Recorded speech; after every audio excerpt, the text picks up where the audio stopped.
Hello students, मैं काजल अग्रवाल आप सभी का स्वागत करती हूं आपके अपने स्टूडेंट जंक्शन में। और बच्चों, कैसे हैं आप सभी? उम्मीद करती हूं कि आप सभी बढ़िया होगे और मज़े में होगे। जैसा कि आप लोग जानते हैं, हमने अपना बिजनेस स्टडी का पार्ट ए से सारे चैप्टर से उनको फिनिश कर लिया है और साथ ही साथ उनकी केस स्टडीज़ भी कंप्लीट कर ली हैं।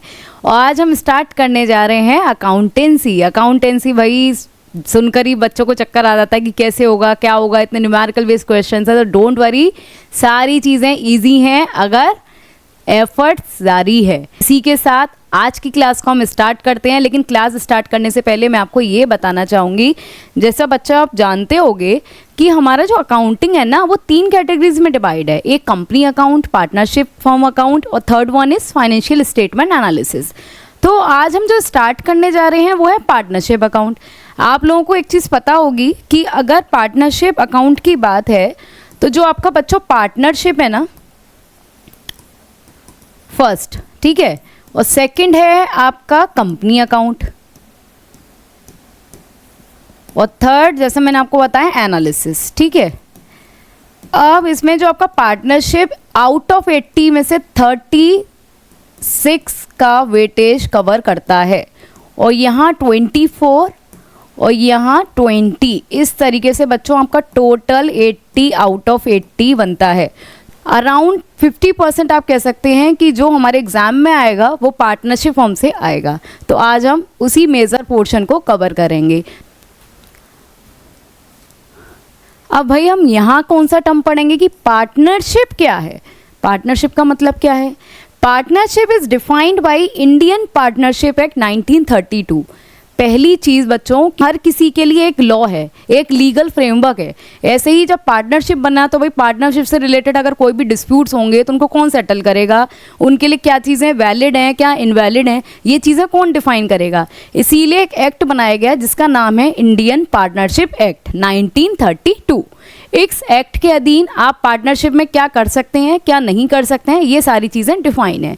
और अगर हम बात कर रहे हैं कि पार्टनरशिप की डेफिनेशन, तो बच्चों इंडियन पार्टनरशिप एक्ट 1932 सेक्शन 4 के अधीन इस डेफिनेशन को डिफाइन किया गया है कि पार्टनरशिप क्या है। याद रखिएगा।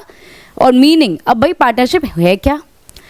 पार्टनर मतलब एक से ज़्यादा लोग जब आपके साथ मिलकर किसी एक्टिविटीज़ को करते हैं। तो पार्टनरशिप का मतलब ये होता है बच्चों, जहाँ 2 या 2 से ज़्यादा लोग आपस में मिलकर किसी पर्टिकुलर मोटिव के लिए, जिसका मोटिव क्या है, प्रॉफिट अर्न करना, मतलब बिजनेस मोटिव है, प्रॉफिट अर्न करना जिसका मोटिव है, उसके साथ एक दूसरे के साथ साझेदारी करते हैं। कोई भी पार्टनरशिप इस तरीके से नहीं हो सकती जहां आपका प्रॉफिट मोटिव एग्जिस्ट नहीं करता हो। मान लीजिए ए बी है, ए ने बी को बाइक दे दी कि भाई ठीक है, अगर मैं भी यूज़ कर रहा हूँ, अगर तुम्हें ज़रूरत पड़ रही है तो तुम ले जाओ। तो क्या यहाँ कोई बिजनेस मोटिव है? यहाँ क्या कोई प्रॉफिट मोटिव है? नहीं। तो यहाँ कोई भी बच्चों पार्टनरशिप नहीं है, क्योंकि यहाँ किसी भी प्रकार का कोई भी बिजनेस या कोई भी प्रॉफिट अर्न करने का मोटिव इसके पीछे नहीं है। यहाँ तक समझ में आया बच्चों कि भाई पार्टनरशिप क्या है? ठीक है, अब देखिए नेचर क्या है पार्टनरशिप का। लीगल पॉइंट ऑफ व्यू से क्या कहा जाता है कि पार्टनरशिप क्या है। जैसे मान लीजिए ये है एक फर्म, ठीक, ये है पार्टनर। अब पार्टनर मान लीजिए 3 पार्टनर थे, एक ए, एक बी और एक सी। ये 3 अलग अलग पार्टनर हैं, इंडिविजुअल हैं, ठीक है, ये अपने अलग हैं। फर्म किसे बोलते हैं? फर्म जब बोलेंगे जब ए बी सी तीनों को कलेक्टिवली, उनको बोला जाता है फर्म। कलेक्टिवली मतलब यहाँ सभी तीनों को मिलाकर जो बन रही है उसे बोलेंगे फर्म। और पार्टनर होते हैं इंडिविजुअल लेवल पर।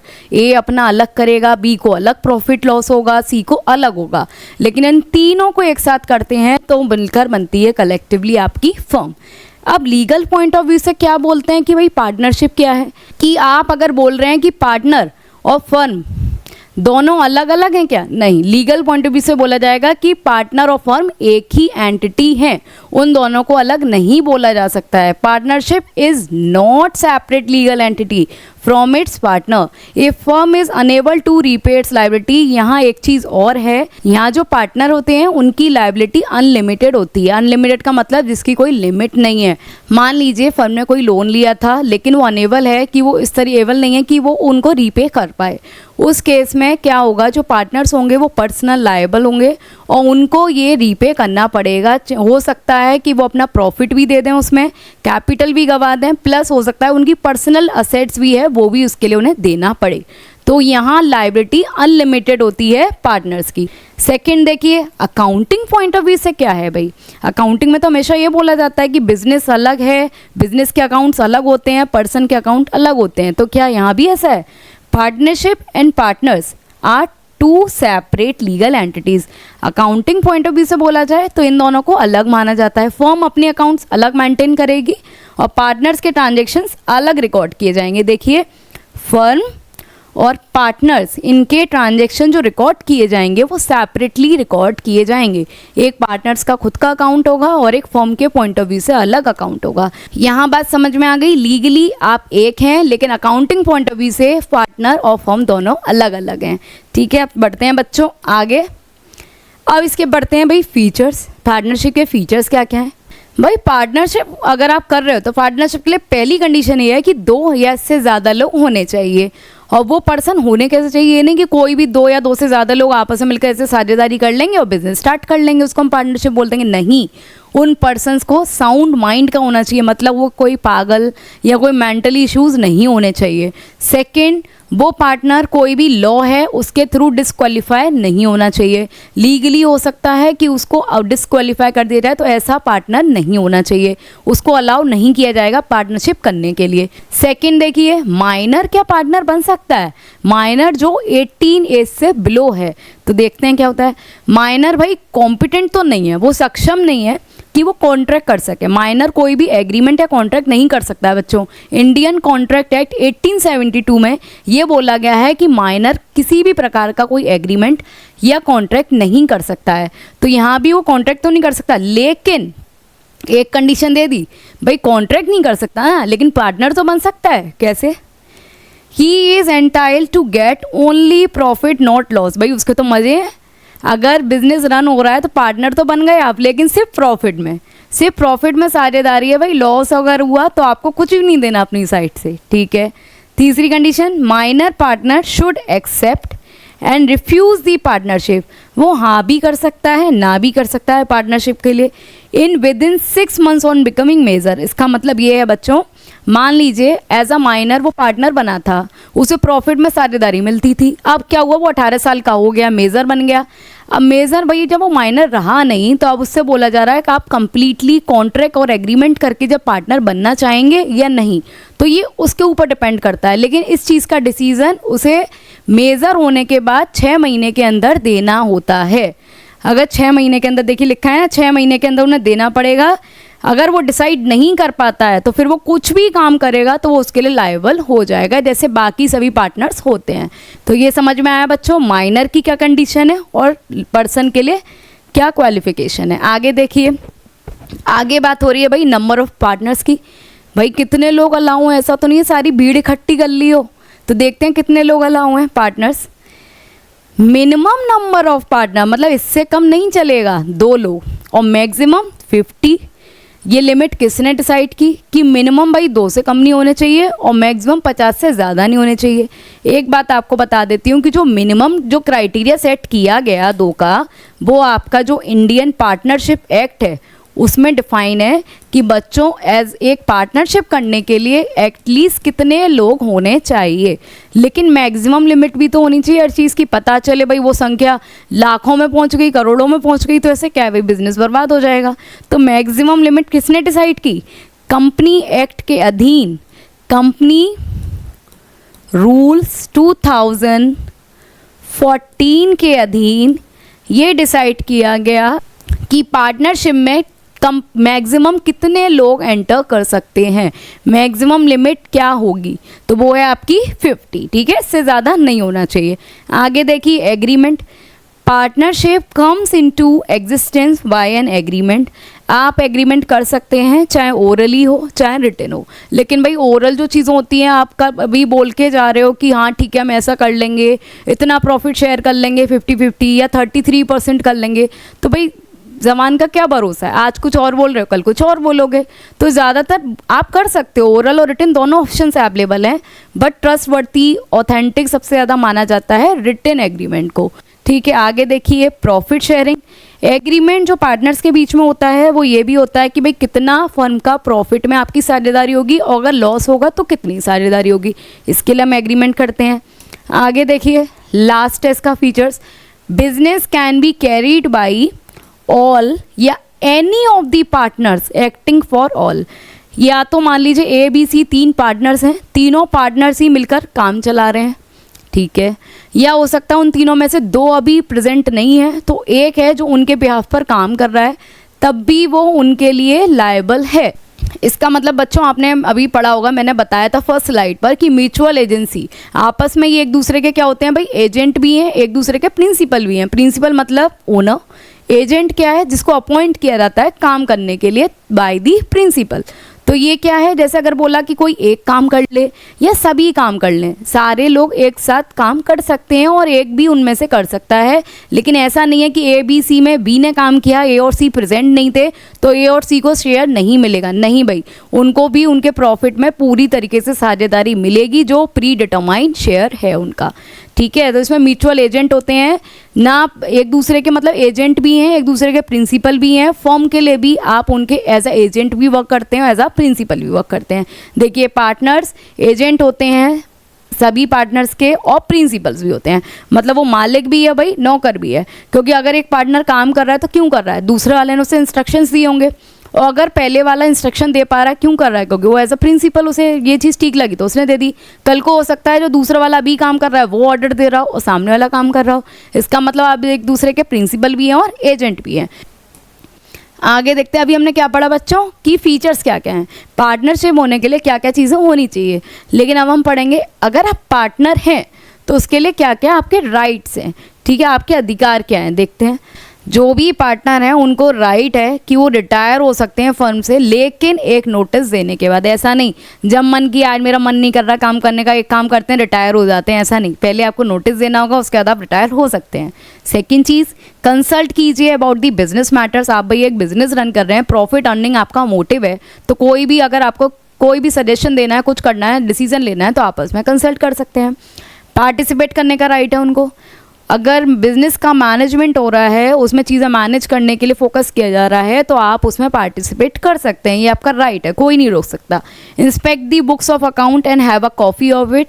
एक चीज़ इसमें, अगर बुक्स ऑफ अकाउंट जो फर्म के होते हैं आप उन्हें किसी भी टाइम उनको इंस्पेक्ट कर सकते हैं, देख सकते हैं, लेकिन एक्सेप्ट माइनर अगर एज अ पार्टनर वर्क कर रहा है तो उसको ये राइट नहीं है कि वो बुक्स ऑफ अकाउंट को इंस्पेक्ट कर सके। तो भाई इसमें एक पॉइंट लिख दीजिए कि एक्सेप्ट माइनर को अलाउ नहीं है।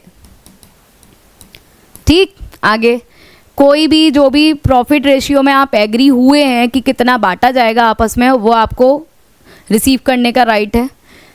Take decision interest of business के हित के लिए कोई भी डिसीजन लेना हो तो ये भी आपका हक है।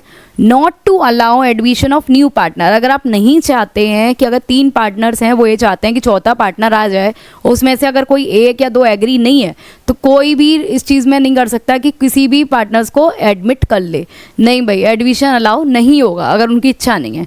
If partners has advance loan, और एक चीज़ और, अगर पार्टनर ने लोन दिया है फर्म को तो उसको राइट है कि वो इंटरेस्ट भी रिसीव करेगा। आप किसी को लोन देते हो तो आपको इंटरेस्ट मिलती है ना, तो अगर आप एज अ पार्टनर फर्म में अपनी लोन दे रहे हैं, उसे ज़रूरत है, तो भाई आपको उस पर भी लोन मतलब इंटरेस्ट लेने का राइट है। तो इफ़ नॉट एग्रीड, अगर इसमें बोल रहे हैं कि जो भी आपने डिसाइड किया हो म्यूचुअली कि कितना % पे लोन दिया जा रहा है उतनी इंटरेस्ट लीजिए। अगर ये डिसाइड नहीं हुआ है, ये कहीं भी डिसाइड नहीं है कि अगर एक फर्म को लोन दिया जाएगा तो पार्टनर्स को किस रेट से इंटरेस्ट प्रोवाइड करा जाएगा, तो उस केस में वो इंटरेस्ट रेट क्या होगी, IPA मतलब इंडियन पार्टनरशिप एक्ट के अधीन 6% होती है। ध्यान रखिएगा, अगर डिसाइड है तो कोई बात अलग है, अगर डिसाइड नहीं है तो पार्टनरशिप एक्ट 1932 के अधीन ये बोला गया है कि उसे पार्टनर को 6% इंटरेस्ट लेने का राइट है, जो भी लोन वो अपने फर्म को प्रोवाइड करता है। ठीक है, तो ये राइट्स हैं भाई, इन राइट से कोई भी पार्टनर्स को रोक नहीं सकता यूज़ करने से। अब बात आती है भाई पार्टनरशिप डीड, ये क्या होता है? अभी आपने एक लीगल टर्म पढ़ा partnership act, Indian partnership act 1932, जो अभी हम एज अ लॉ ये देखते हुए आ रहे हैं कि भाई ये एक्ट बना है। अब ये पार्टनरशिप डीड क्या है, इसका क्या मतलब है? देखिए, पार्टनरशिप डीड क्या होता है, जैसे कहते हैं ना रिटन एग्रीमेंट, वो ओरल भी हो सकता है लेकिन रिटन भी हो सकता है, लेकिन मोस्टली जो रिटन एग्रीमेंट होते हैं ना उनको हम पार्टनरशिप डीड बोलते हैं। इसमें क्या होता है भाई, क्या डीड है? पार्टनरशिप एग्रीमेंट होता है जो पार्टनर्स के बीच में फर्म के, जो ये आउटलाइन करेगा कि डीड का क्या काम है, क्या टर्म्स हैं भाई, क्या कंडीशंस होंगी पार्टनरशिप की, पार्टनर्स के बीच में क्या पर्पस होगा, क्या क्लियर अंडरस्टैंडिंग प्रोवाइड करना। एक तरीके से आपको ये बताना भाई कितना प्रॉफिट शेयर करेंगे, कितना कैपिटल लेकर आनी है हमें, उस कैपिटल के रेशियो में आप हमें प्रॉफिट प्रोवाइड करेंगे या प्रॉफिट शेयरिंग रेशियो अलग डिसाइड होगा। ठीक है, अगर कोई भी डिस्प्यूट होता है या कुछ भी कंडीशंस होती है, कब कि इसको कैसे सेटल करना है, रिटायरमेंट अगर किसी का होगा तो उसके लिए क्या मतलब आपको फॉर्मेलिटीज़ कंप्लीट करनी होंगी, एडमिशन के टाइम पर गुडविल कैसे लेके आई जाएगी, कैश में लेके आई जाएगी, कैसे लाई जाएगी। तो भाई ये सारी कंडीशंस और टर्म्स एंड कंडीशंस ये होती है ना पार्टनरशिप करने से पहले। अगर लोग पार्टनरशिप डीड होते हैं उसमें बना लेते हैं तो भाई उनके लिए ईजी हो जाता है पार्टनरशिप को रन करना, क्योंकि अगर कोई भी डिस्प्यूट अराइज हुआ ना, अगर आपने ये सारी चीज़ें एग्री नहीं की हैं, पहले से डिसाइड नहीं है, तो बाद में डिस्प्यूट्स हो जाते हैं जिसका सॉल्यूशन प्रोवाइड करना बहुत ही ज़्यादा मुश्किल हो जाता है। लेकिन भाई ऐसा तो होगा कि कुछ लोग हो सकते हैं उनको जानकारी ना हो इसीलिए नहीं बनाया, या कुछ लोगों ने सोचा नहीं अभी तो दोस्ती है, कुछ नहीं हो रहा यार, हम लोग तो आपस में बैठकर सारी चीज़ें कर लेंगे, कोई करने की ज़रूरत नहीं है। लेकिन भाई अभी दोस्ती है ना, क्या पता आगे हो या ना हो, तो इसके लिए इन सारे कन्फ्लिक्ट से बचने के लिए पार्टनरशिप डीड बनाया जाता है, जिसमें आपकी सारी टर्म्स कंडीशंस, क्या होगा क्या नहीं होगा, क्या कंडीशन अराइज होने पर क्या करना है नहीं करना है, ये सारी चीज़ें मेंशन होती हैं। लेकिन भाई एक सॉल्यूशन भी होगा, इन केस अगर किसी ने नहीं बनाया तो वो क्या करेगा? अगर किसी ने पार्टनरशिप डीड नहीं बनाया तो भाई उसके लिए एप्लीकेबल होता है आपका पार्टनरशिप एक्ट 1932। अगर डीड नहीं है तो उस केस में जो पार्टनरशिप एक्ट कहता है वो आपको फॉलो करना होगा। तो अगर हम ये देखते हैं, अगर इन केस मान लीजिए डीड तो हमने पढ़ लिया पार्टनरशिप डीड क्या है, लेकिन अगर नहीं हुआ तो क्या होगा? पार्टनरशिप डीड में आता क्या क्या है वो उसमें सब लिखा होगा बच्चों, नेम, एड्रेस, आपकी फर्म का एड्रेस क्या है, पर्पस क्या है, क्यों आप पार्टनर बन रहे हैं, तीसरी कैपिटल कितनी कितनी लोगों ने लगाई है, कितनी लगाएंगे, प्रॉफिट PSR मतलब profit and loss sharing ratio क्या होगा, ठीक है, इंटरेस्ट अगर लोन दिया जाता है by the partner to the firm तो उसका इंटरेस्ट रेट क्या होगा, गुडविल का वैल्यूएशन कैसे किया जाएगा, और क्या राइट्स एंड ड्यूटीज़ होंगे। अगर किसी पार्टनर के द्वारा अपने पर्सनल यूज़ के लिए पैसा लिया जाता है मतलब ड्राइंग, तो उस पर कितना इंटरेस्ट चार्ज किया जाएगा। तो ये सारी जो चीज़ें होती हैं वो मेंशन होती हैं बच्चों आपकी पार्टनरशिप डीड में। अगर नोट लिया है कि अगर partnership deed govern right, duties and liability of each partner and resolve the dispute. भाई अगर ये सारी चीज़ें होंगी, चीज़ें ऑलरेडी क्लियर रहेंगी तो कितना अच्छा रहेगा, लेकिन अगर नहीं होती हैं तो आपको पार्टनरशिप एक्ट अपनाना होगा।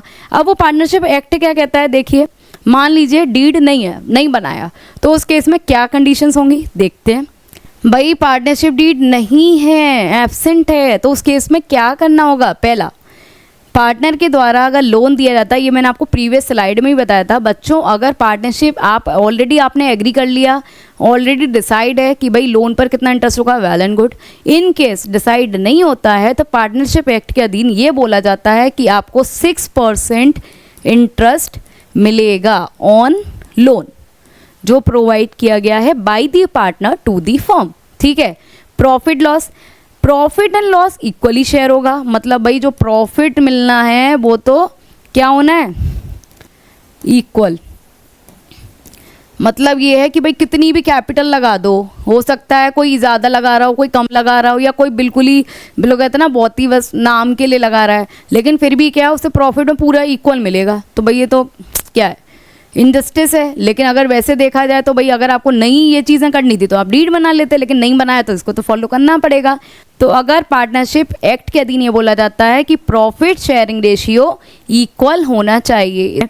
आगे देखो इंटरेस्ट ऑन कैपिटल, भाई पहले हमें इंटरेस्ट ऑन कैपिटल मिल जाता था, लेकिन अब वो भी नहीं मिलेगा। अगर आप कैपिटल लगा रहे हैं तो अगर आप ये सोच रहे हैं कि मुझे कुछ इंटरेस्ट मिल जाए, अगर आपने डीड नहीं बनाया है तो उस केस में एक्ट के अधीन कोई भी इंटरेस्ट प्रोवाइड नहीं किया जाता है।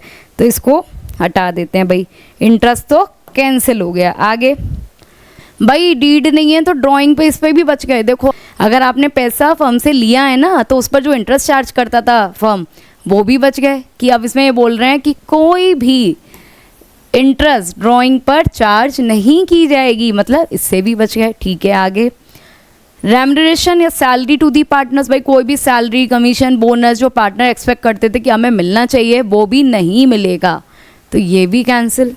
आगे new partners can not be admitted unless all partners agree, ये मैंने आपको बताया था। अगर मान लीजिए 3 पार्टनर्स हैं, 3 में से 2 एग्री हैं, एक नहीं है एडमिशन के लिए किसी 4th पार्टनर की, तब तक वो एडमिशन नहीं हो सकता। सारे ही पार्टनर्स का एग्री होना बहुत ज़्यादा ज़रूरी है, चाहे वो एडमिशन हो चाहे रिटायरमेंट।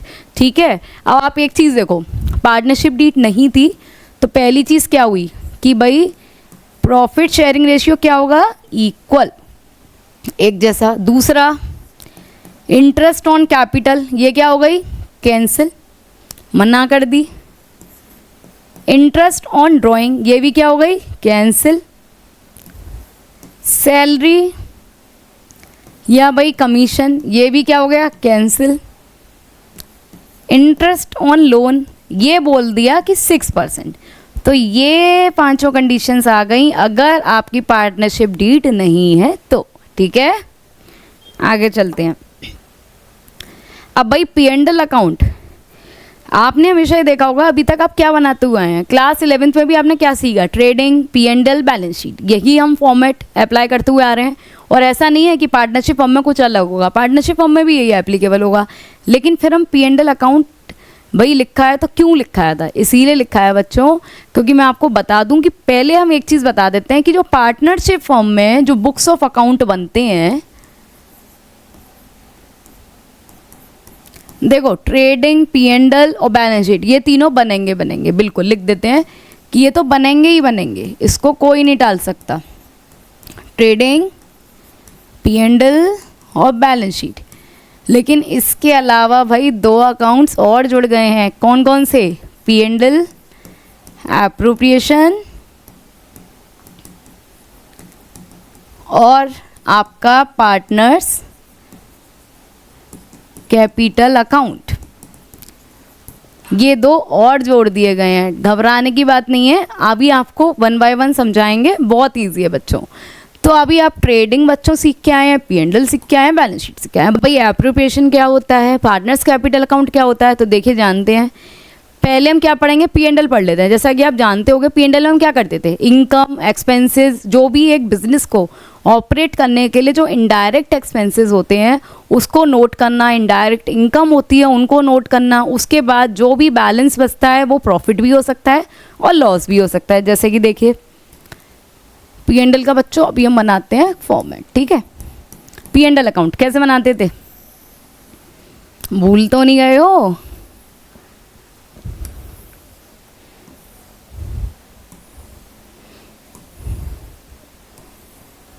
ठीक है। पर्टिकुलर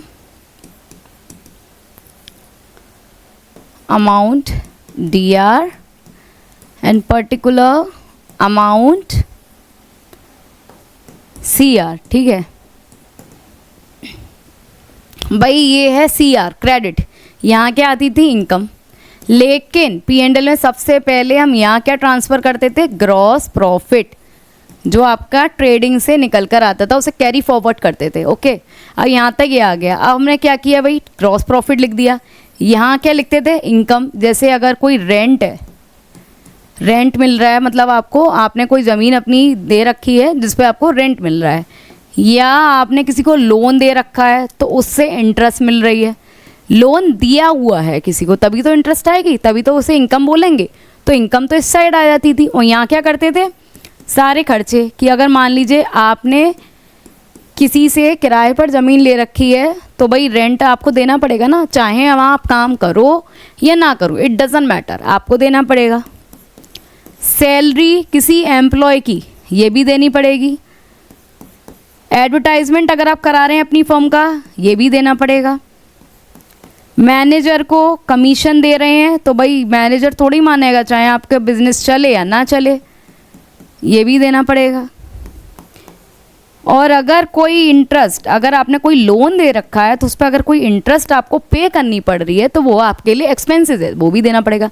तो भाई यहाँ हम लिखते थे अपने सारे खर्चे, और यहाँ हम क्या लिखते थे, अपनी सारी इनकम।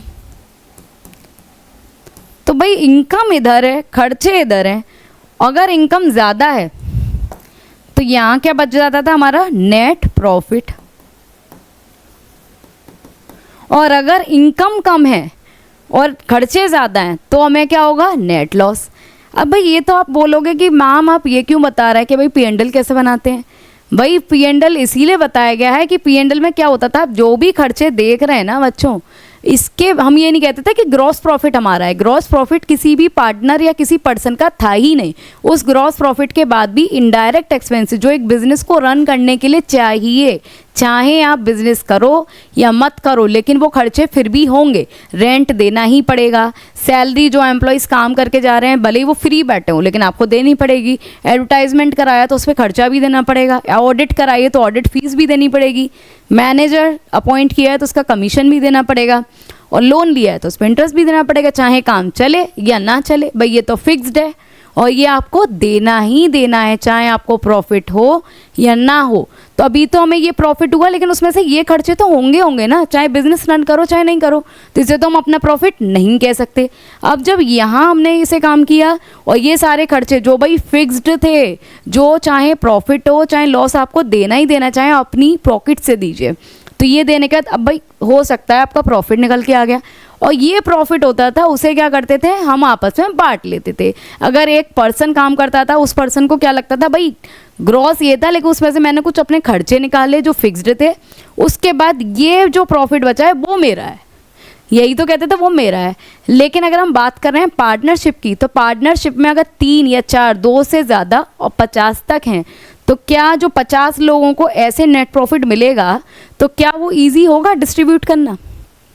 आप बताइए। भाई उनकी चीज़ें, सभी एक्टिविटीज़ इंडिविजुअल लेवल पर अलग अलग हैं, तो उन सबको कंसीडर करना और फिर देखना कि भाई कैपिटल इतनी लगाई थी, प्रॉफिट रेशियो ये था, या कमीशन इतना था उनका, या सैलरी इतनी थी उनकी, या कैपिटल पर इंटरेस्ट इतनी थी। तो भाई ये सारी कैलकुलेशन आपने की नहीं हो उससे पहले अगर आप उन्हें डिवाइड कर रहे हैं प्रॉफिट, तो क्या ये आसान है? नहीं। तो इस प्रॉब्लम के सॉल्यूशन के लिए नेट प्रॉफिट को कैसे डिवाइड किया जाए एमंग दी पार्टनर्स, उसके लिए आपका profit and loss appropriation account बनाया जाता है। ऐसे खर्चे जो आपका प्रॉफिट हो या लॉस होंगे ही होंगे, और उसके बाद आपका प्रॉफिट निकल कर आएगा जब ये आपको देने ही पड़ेंगे। तो ऐसे खर्चों को हम क्या बोलते हैं? Charge against profit. All charges जो प्रॉफिट के अगेंस्ट हैं आपको रिकॉर्ड करने पड़ेंगे, चाहे प्रॉफिट हो या ना हो, लेकिन प्रॉफिट डिस्ट्रीब्यूट करने से पहले, क्योंकि वो तो भाई बिजनेस रन करने के लिए ऑटोमेटिकली डिडक्ट हो जाएंगे, उसके बाद ही प्रॉफिट नज़र आएगा। तो इसे बोलते हैं चार्ज, जो P&L में घट गए।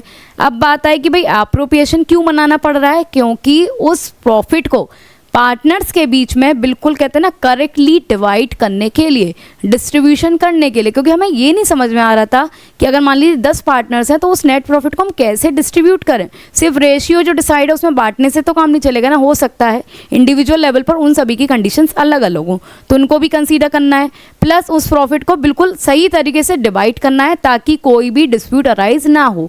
तो इन सारी चीज़ों के सॉल्यूशन के लिए एप्रोप्रिएशन अकाउंट बनाया जाता है, P&L एप्रोप्रिएशन अकाउंट। अब यहाँ जो टर्म यूज़ किया गया है एप्रोप्रिएशन ऑफ प्रॉफिट, वो इसके लिए ही है बच्चों, क्योंकि एप्रोप्रिएशन में क्या किया जाता है, जो आपका नेट प्रॉफिट है वो तो डिवाइड होगा, लेकिन अगर किसी पार्टनर ने कैपिटल लगाई है, पार्टनर ने कैपिटल लगाई, उस पर अगर इंटरेस्ट है वो देने के बाद पार्टनर्स ने सैलरी की, अगर सैलरी देते हैं तो उसको डिडक्ट करने के बाद, कमीशन है उसको हटाने के बाद, और अगर कोई भी पर्सनल यूज़ के लिए पैसा ले रखा है तो उस पर इंटरेस्ट फर्म के द्वारा चार्ज की जाएगी उसके बाद। तो ये ऐसे खर्चे हैं, ये जब ही होंगे जब अगर प्रॉफिट एग्जिस्ट करता होगा। और यहाँ क्या था, चार्ज। चार्ज का मतलब क्या है, कहीं पेनल्टी चार्ज की जाती है, तो आपके पास भले ही आपके पॉकेट में रुपए हो या ना हो, चालान लगाया जाता है, आपके पास पैसे हो या ना हो, बट चार्ज किया जाता है ना। तो चार्ज का मतलब है प्रॉफिट है या नहीं है, लगाया जाएगा, क्योंकि एक बिजनेस रन हो रहा है जो P&L अकाउंट का पार्ट है। एप्रोप्रिएशन का मतलब क्या है, डिस्ट्रीब्यूशन, कि अगर प्रॉफिट एग्जिस्ट करता है तो हम आपको देंगे, अदरवाइज नहीं देंगे। भाई कैपिटल पर इंटरेस्ट जब ही तो देंगे, पैसा होगा, सैलरी जब ही तो देंगे, कमीशन जब ही तो देंगे, तो ये सारी चीज़ें जब ही तो दी जाएंगी जब प्रॉफिट, पैसा होगा आपके पास। तो ये सिर्फ प्रॉफिट के कंडीशन में। और एप्रोप्रिएशन का मतलब क्या होता है, डिस्ट्रीब्यूशन। तो भाई आप पढ़ते हैं भाई P&L एप्रोप्रिएशन क्या है। Profit and loss appropriation account एक फाइनेंशियल स्टेटमेंट ही है जो किसके द्वारा बनाया जाता है, पार्टनरशिप के द्वारा। ये शो करने के लिए कि कैसे नेट प्रॉफिट सारे एक्सपेंसेस और टैक्सेस घटाने के बाद जो आ रहा है उसको कैसे भाई डिस्ट्रीब्यूट करें, how to distribute the net profit among the partners. इस प्रॉब्लम का सॉल्यूशन किसके थ्रू प्रोवाइड कराया गया, P&L एप्रोप्रिएशन के द्वारा, कि भाई कैसे सैलरी दी जाए, कैसे कमीशन बांटा जाए, कैसे इंटरेस्ट दी जाए, और अगर प्रॉफिट कैसे बांटा जाए, अगर कोई रिजर्व भी आप बना रहे हैं फॉर द फ्यूचर तो उसके लिए रिजर्व कैसे एलोकेट करें। तो ये it is just a extension of the P&L account. जैसे P&L में हम यहाँ इनकम लिखते थे, यहाँ खर्चे लिखते थे, ऐसे ही इसमें किया जाएगा, लेकिन ये बस डिस्ट्रीब्यूशन की प्रॉब्लम को सॉल्व करने के लिए एक P&L एप्रोप्रिएशन अकाउंट बनाया गया है। तो भाई इसका आपको बताते हैं कि क्या फॉर्मेट है। देखो भाई P&L एप्रोप्रिएशन अकाउंट बहुत ईजी है, लिख जाओगे, देखो ठीक है। अब मान लीजिए वहाँ नेट प्रॉफिट इस साइड ही तो आता है। अब नेट प्रॉफिट को हमने यहाँ ट्रांसफ़र किया अपोजिट बाई P&L अकाउंट, ये मान लीजिए अमाउंट है इसका, ठीक। आगे यहाँ इनकम आती है और यहाँ खर्चे आते हैं। फर्म के रेफरेंस में तो हम बना रहे हैं, तो फर्म के लिए इनकम क्या होगी, अगर किसी पार्टनर ने कोई पैसा अपने पर्सनल यूज़ के लिए निकाला, मतलब ड्राइंग, उस ड्राइंग पर अब वो क्या चार्ज कर रही है, इंटरेस्ट। तो इंटरेस्ट क्या हो गई फर्म के लिए, इनकम हो गई, इनकम का सहारा हो गई भाई इंटरेस्ट ऑन ड्राइंग। और ये 3 पार्टनर्स हैं यहाँ, चीनू, मीनू और शीनू, ठीक है। ये 3 पार्टनर्स हैं, नाम इंटरेस्टिंग है। तो देखो ये तीनों की साइड से आ गई, ये भाई चीनू है, ये मीनू है और ये शीनू है। तीनों ने अगर ड्राइंग लिया तो उस पर इंटरेस्ट जो चार्ज होगी वो ये है, ठीक है। अब ये इनकम हो गई। अब आते हैं खर्चे की साइड। खर्चा क्या हो गया कि भाई उन्होंने बोला पार्टनर्स ने कि जो हम कैपिटल दे रहे हैं आप उस पर हमें इंटरेस्ट दीजिए। तो ये फर्म के लिए क्या है, खर्चा है, तीनों को दी जाएगी जो भी उन्होंने लगाई होगी। जो चीनू है, मीनू और शीनू, तीनों को ही जो तीनों का पैसा है उसकी यहाँ इंटरेस्ट चार्ज की जाएगी, मतलब दी जाएगी, ठीक है। दूसरा खर्चा क्या आ गया कि भाई मुझे सैलरी या बोनस या कमीशन ये सारी चीज़ें प्रोवाइड कीजिए। तो ये भी फर्म के लिए क्या है भाई, खर्चा, और उन्हें ये भी देना पड़ेगा तीनों को। आगे अगर वो ये सोचते हैं कि थोड़ा रिजर्व भी मेंटेन करना है, अगर इन केस प्रॉफिट बच जाता है तो उस प्रॉफिट के लिए अगर आप ये सोचते हैं कि कुछ रिजर्व भी भाई एक परसेंटेज जो भी आपने डिसाइड किया हो वो हम मेंटेन करेंगे, ये कर लिया। अब उसके बाद क्या हुआ, अगर इनकम ज़्यादा है एक्सपेंसेस कम है तो यहाँ क्या होगा भाई, प्रॉफिट, और उस प्रॉफिट को क्या बोलेंगे, डिविजिबल प्रॉफिट, जो तीनों ही चीनू, मीनू, शीनू इनके बीच में बट जाएगा और इधर आ जाएगा। जो भी डिसाइडेड PSR मतलब प्रॉफिट शेयरिंग रेशियो होता है उसमें बांट दिया जाता है।